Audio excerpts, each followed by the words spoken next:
കരകവിഞ്ഞൊഴുകും കരുണയിൻ കരങ്ങൾ ഭൂമിയിലാരുടേത്? ആകുലമാം ലോകത്തിൽ അനുദിനവും ശാന്തി തരും ചൈതന്യമാരുടേത്?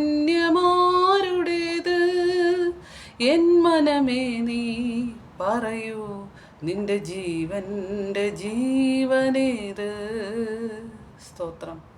ഇന്ന് പകലും കർത്താവായ യേശുക്രിസ്തുവിൻ്റെ അതിപരിശുദ്ധമായ നാമം വാഴ്ത്തപ്പെടുമാറാകട്ടെ. ഇന്ന് പകൽ കർത്താവായ യേശുക്രിസ്തു നൽകിയ ഒരു വലിയ ആഹ്വാനം, അത് നിങ്ങളോട് പറയുന്നതിൽ എനിക്ക് അതിയായ സന്തോഷമുണ്ട്. യേശു പറഞ്ഞു, ഞാൻ തന്നെ വഴിയും സത്യവും ജീവനുമാകുന്നു, ഞാൻ മുഖാന്തരമല്ലാതെ ആരും പിതാവിൻ്റെ അടുക്കൽ എത്തുന്നില്ല. ഇന്ന് പകൽ ഈ വചനം നിങ്ങൾ അനേക തവണ കേട്ടിട്ടുള്ളതാണ്. എന്നാൽ പരിശുദ്ധാത്മാവ് ഒരിക്കൽ കൂടി അത് നിങ്ങളുടെ ഉള്ളിലേക്ക്, ഹൃദയത്തിലേക്ക് അത് എഴുതി ചേർക്കട്ടെ. യേശു എന്ന സത്യത്തിലൂടെ, യേശു എന്ന വഴിയിലൂടെ ജീവനിലേക്ക് നമുക്ക് നടക്കാം, പിതാവിൻ്റെ അരികിലേക്ക് നമുക്കെത്താം. ഇത് നിങ്ങളുടെ ഹൃദയത്തിൽ വലിയ രൂപാന്തരം ഉണ്ടാകട്ടെ. യേശു ആയിരിക്കട്ടെ നമ്മുടെ വഴി, യേശു ആയിരിക്കട്ടെ നമ്മുടെ സത്യം, യേശു ആയിരിക്കട്ടെ നമ്മുടെ എല്ലാം. ഇന്ന് പകൽക്കാലം യേശുവിൻ്റെ നാമത്തിൽ എല്ലാവരെയും സമൃദ്ധമായി അനുഗ്രഹിക്കുന്നു. ആമേൻ. ഒരു വാക്ക് നമുക്ക് ഒരുമിച്ച് പ്രാർത്ഥിക്കാം. സ്വർഗീയപിതാവേ, യേശുവിൻ്റെ നാമത്തിൽ ഞങ്ങൾ ഒരുമിച്ച് പിതാവിൻ്റെ അരികിലേക്ക് വരുന്നു.